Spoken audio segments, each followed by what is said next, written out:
Edson, Diga. eu fiquei sabendo, na verdade, que eu não queria revelar isso aqui, mas parece que o Ângelo e você tem um parentesco, é isso? Sim, exatamente. Apesar de não parecer, né?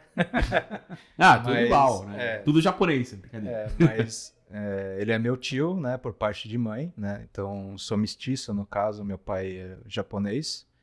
Então, desde pequeno até, acho que a gente nunca chegou numa conversa assim, mas sempre foi uma grande inspiração para mim, né? Então, desde pequeno, quando eu ia na minha avó, eu via meu tio lá, tudo ele... Mexendo no robozinho desde pequeno. Porque é a lembrança que eu tenho, né? Uhum. De ele mexer em computador, abrir os computadores. Naquela época ainda era coisas CPU, né? Essas coisas, tinha disquete ainda, tinha um monte de coisa assim. E eu via aquelas peças e ficou na minha memória, né? Até que eu lembro que ele tinha não lembro assim muito bem, mas eu lembro que tinha um robozinho, acho que era até um pequenininho, e ele mostrou que uns comandos ele chutava, né? Então acho que era na época já do futebol de robôs. Robocup, né? Essa era a parte dos humanoides, era quando a gente saiu dos robôs que pareciam uns carrinhos e foi para os robôs humanoides. Então, assim, eu lembro que também os primeiros computadores, ele que ajudou também a trazer, eu poder ter essa experiência desde pequeno, tudo. Lógico que ele ajudou bastante nessa escolha minha, digamos assim, né, para a vida inteira aí, se possível. Mas é legal que eu consigo compartilhar, né? Eu tenho essas lembranças boas e que hoje eu levo para frente, sempre nunca esqueci e tenho como para mim, né? Mas a origem é japonesa mesmo, porque o pai dele, né, que deu a origem pai dele que apareceu com a primeira CPU lá. Olha, isso tá com um computador. O pai dele era engenheiro da Xerox do Brasil, aí, olha que um computador é o computador. Que isso aí, hein?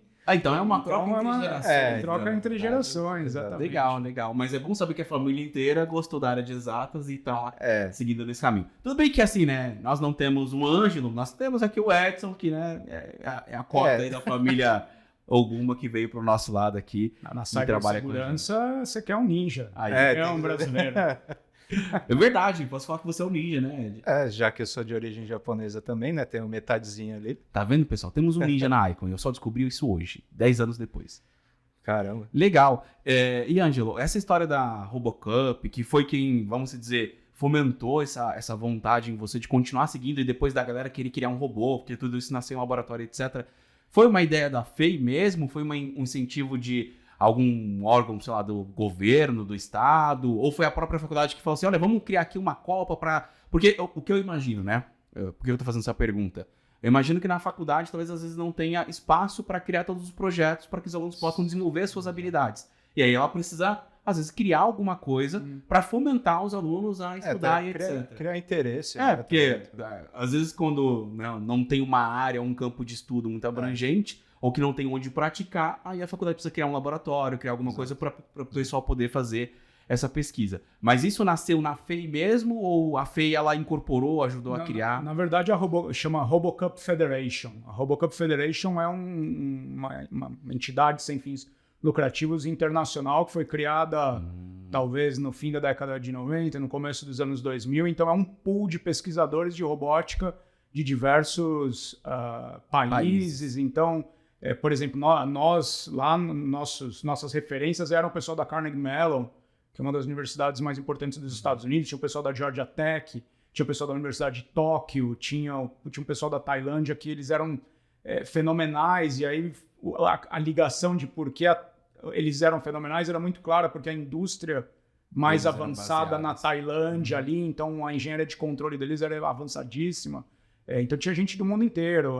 Uma das presidentes da Robocup Federation, que foi uma grande mentora para a gente, uma professora da Carnegie Mellon portuguesa, hoje ela é a head de inteligência artificial do JP Morgan nos Estados Unidos. Então é gente de alto calibre, né? O pessoal da Universidade de Tóquio também, eles foram... E o objetivo era que até 2050 conseguir criar um time de futebol de robôs que possa jogar contra o campeão mundial da FIFA. Então tinha toda essa evolução. Você tinha um mapa... Sabia disso? Tá sabendo agora? Neymar, se cuida, Neymar, meu filho. Meu Deus do céu, misericórdia. É muito legal, porque começaram com robôs, enfim, você tinha uma câmera em cima e aí aquela câmera transmitia para os computadores e você tinha um computador comandando vários robôs, depois mudou para cada robô Tem ser um controle dele comandado mesmo. interno, a visão desses robôs foi para dentro, e depois esses robôs humanoides, e isso sempre envolve muitos pesquisadores, e é também uma das ideias da RoboCup é também trazer esses alunos que são da graduação para dentro dessa pesquisa científica. Então você aumenta a massa de pesquisadores, de engenheiros que tiveram contato com aquilo. E assim, eu fiz engenharia, tá? E a gente tinha gente da engenharia da ciência da computação lá. Eu cheguei e eu sabia programar. Como eu aprendi a programar com 13 anos de idade em C++. Então, era assim, para mim era evidente que eu sabia. Quando eu fiz as primeiras linhas de programação ali no laboratório, que o cara da ciência da computação olhou e falou, não, isso daí tá tudo errado, cara. Eu falei, como assim tá errado? Eu sei fazer, if, else, vai tudo aqui. Ele falou, não. Tá vendo o livro ali chamado Algoritmos, do Mitchell? Vai ler ele inteiro. Senão, nem vem aqui. Eu falei, o que é isso? Ué. Aí saí, falei com o professor e falou, lógico, vocês da engenharia não sabem programação. Vocês têm que ir na ciência da computação. Aí eu falei, quem é esse cara da ciência da computação? Na fila do pão. Que eu não sei. Vai fazer uma roda, pô. E aí, realmente, ó, quando eu comecei a ler o livro Algoritmos, eu falei, cara, sério mesmo que isso existe? e é uma coisa que, assim, até hoje, se você estrutura de dados você tem que saber de trás para frente. Nossa, eu vou ter que decorar elas. Não, é porque elas naturalmente se encaixam. Você não vai chegar, eu vou fazer um algoritmo de ordenação aqui. Não dá, você tem que respeitar a computação. Então, essa mistura da excelência técnica que tinha lá no laboratório, tinha o cara da computação falando, não, aqui o software vai ser de acordo com as regras da computação. Eram bem específicas. Aquilo era um salto, tanto que depois a gente tinha no laboratório lá, enfim, isso é uma coisa que os primeiros primatas do laboratório como eu faziam. Não tinha aula nenhuma, porque a gente já estava ali, né? Eu vou fazer uma prova de programação. Puxa vida, eu chegava lá, fazia a prova e ia embora. E depois os alunos começaram a ficar mais regrados e eles assistiam aula e iam no laboratório. Não tinha um conflito de agenda, a gente era meio metido a vagabundo mesmo. Mas isso, enfim, o nível dos engenheiros, e aí quem desse pessoal começou comigo, tem gente na Wildlife Studios, tem gente que passou na IBM, em diversas startups, tem quem está nos Estados Unidos na STM, que é a de eletrônica. Nosso projeto eletrônico do último robô que a gente fez lá, ele tá funcionando. Os caras usam ainda aqueles robôs faz 12 anos. Então, assim, e era um projeto eletrônico que chegou a um ponto assim, não tinha mais como produzir no Brasil. Tá bom, vamos achar um fornecedor na China. E a universidade sempre atrás falando, vai. Então, assim... Tendo investimento... O fomento da universidade foi do tipo, vamos sentar junto com o pessoal da administração da faculdade para eles entenderem o que a gente precisa para eles poderem comprar na China. Porque a universidade nunca fez uma compra na China que precisava ser entregue em 15 dias. Não tinha mais. Normalmente era pede, o CNPq ajuda, manda para o cara, daqui 3 meses, uma coisa mais acadêmica. Então, assim, a própria universidade foi mudando como ela trabalhava para ser ágil como uma empresa. E isso ficou para outras universidades. Eu lembro que a gente tinha o pessoal do Rio de Janeiro, lá da universidade, como é o nome deles? Do Exército. Do ITA, não? O ITA é da Aeronáutica, o IME.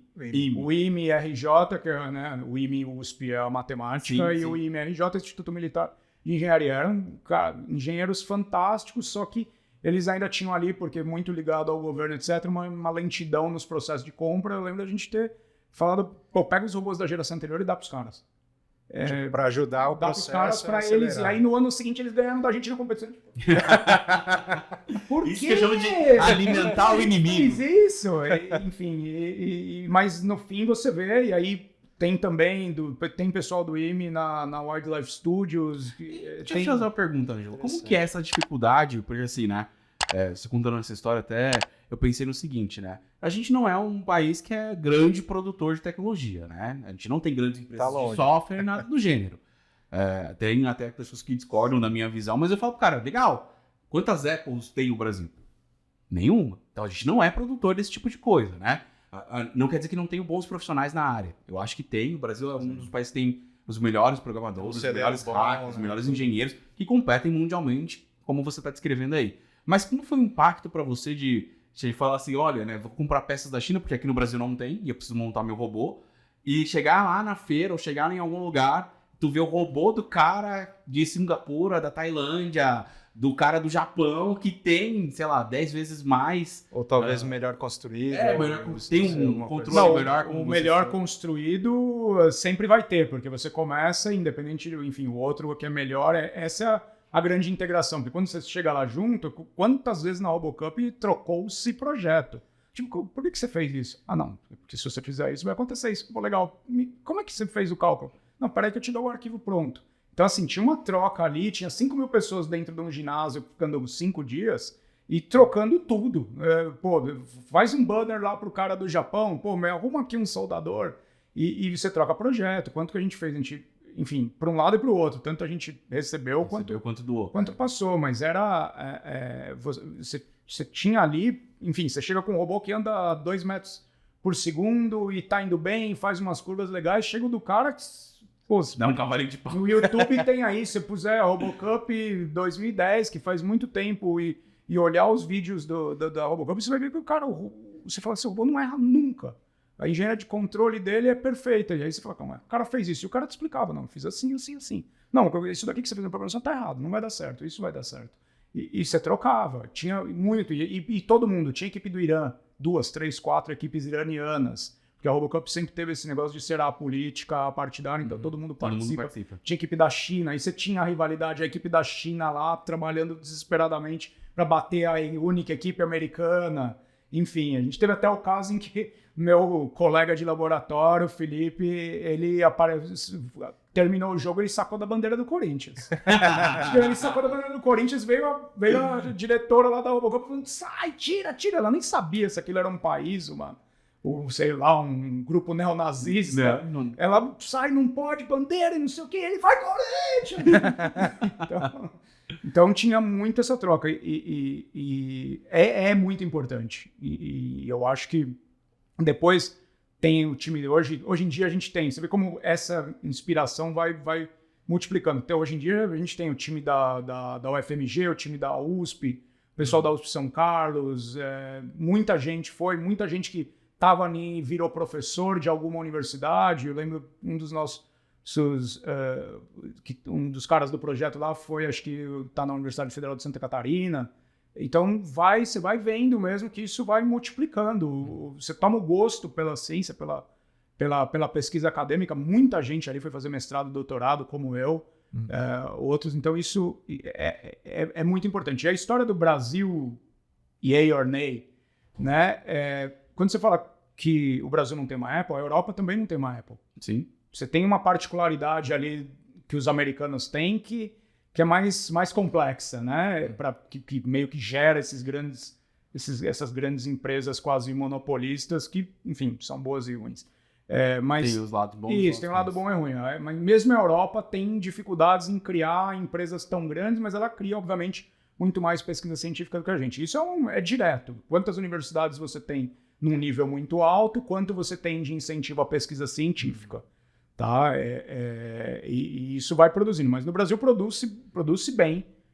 O déficit é grande, precisa produzir muito mais. E o que é importante no Brasil não adianta fazer escola de programação. Tem, obviamente, um monte de modelos novos aí de fazer academias de programação que, enfim, são muito legais as ideias, mas você tem que pegar o aluno ali você precisa de matemática. Você vai precisar de matemática para formar todo mundo das ciências exatas.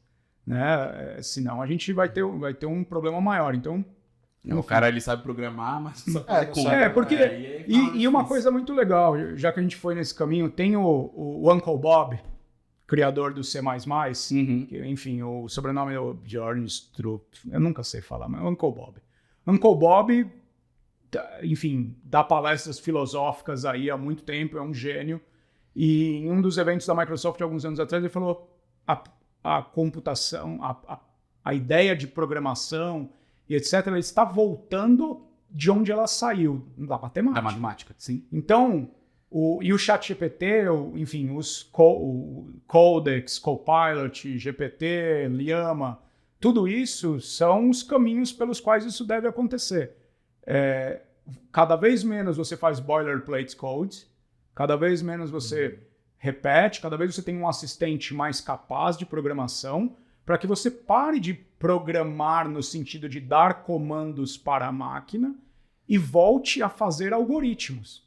E aí fica todo mundo com aquela... algoritmo software é a mesma coisa, são dois termos intercambiáveis. Não são. Algoritmo é uma coisa bem definida, um processo ali que, em geral, tem uma base matemática lógica por trás, versus software é qualquer junção de diversos dessas lógicas. Então, assim, você vai voltar a fazer só algoritmo. E você vai parar de fazer... Se você pensar em o que vocês fazem hoje, você tem muito menos... Eu trabalhei em cybersecurity na época da pedra, quando eu comecei a trabalhar no... Enfim, eu tinha uma... Enfim, enquanto eu estava fazendo esse caminho aí, graduação, mestrado, doutorado, eu fui trabalhar para o IFC, do Banco Mundial. Eu fiquei no departamento de tecnologia deles 17 anos, então fiz de tudo. Network, infrastructure, network, software, cybersecurity, software de novo, business software. E aqui lá a gente fazia, cara, programava regra de firewall. Não existe mais isso hoje. Você tem... Hoje é mais... É muito mais abstrato. Isso, você tem todo um bloco. Cara, esse bloco vai fazer... A gente lutava contra spam. Lutar contra spam de umas maneiras muito loucas, quando na verdade você tinha ali na matemática você tinha a regra de Bayes que já estava lá há 50 anos prontinha para alguém falar: opa, se eu usar uma rede Bayesiana eu mato o spam. Então você tem...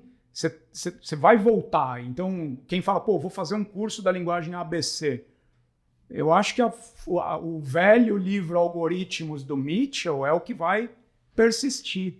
Então, não a codificação, mas a pessoa vai ter que ter mais a inteligência no algoritmo. A elaboração do... Muda, né? Tipo, você vai ter uma linguagem nova, vai criar uma linguagem mais lógica, eficiente. né? Você tem que ter Mas a lógica para se criar o algoritmo e a matemática necessária de você ter o entendimento para fazer um algoritmo funcional é independente da linguagem. Sim, Você independente. pode ter um algoritmo para qualquer que coisa. você quiser. Depois você passa ele para uma linguagem para exemplificar da forma que você chama melhor. O que acontece é que hoje, por exemplo, eu passei a vida programando e a maior parte do tempo você está fazendo boilerplate code. Uma função que move dado de A para B, pega do repositório de dados, põe de volta, e aí você manipula ela e entrega. Então, nos robôs, eu tinha toda uma engenharia de software em volta, as estruturas, os níveis de abstração, etc. E aí, em uma delas, iam os softwares de inteligência artificial, reinforcement learning, ali um decision tree, que depois evoluiu para um random forest. Tudo aquilo estava num nível só. No resto, era boilerplate code. Como que você transmite para o rádio, pega de volta, não sei. Tudo isso deve desaparecer e a gente pode ter uma clareza muito maior em... eu quero que esse algoritmo, enfim, use uma distribuição estatística do tipo A, B ou C.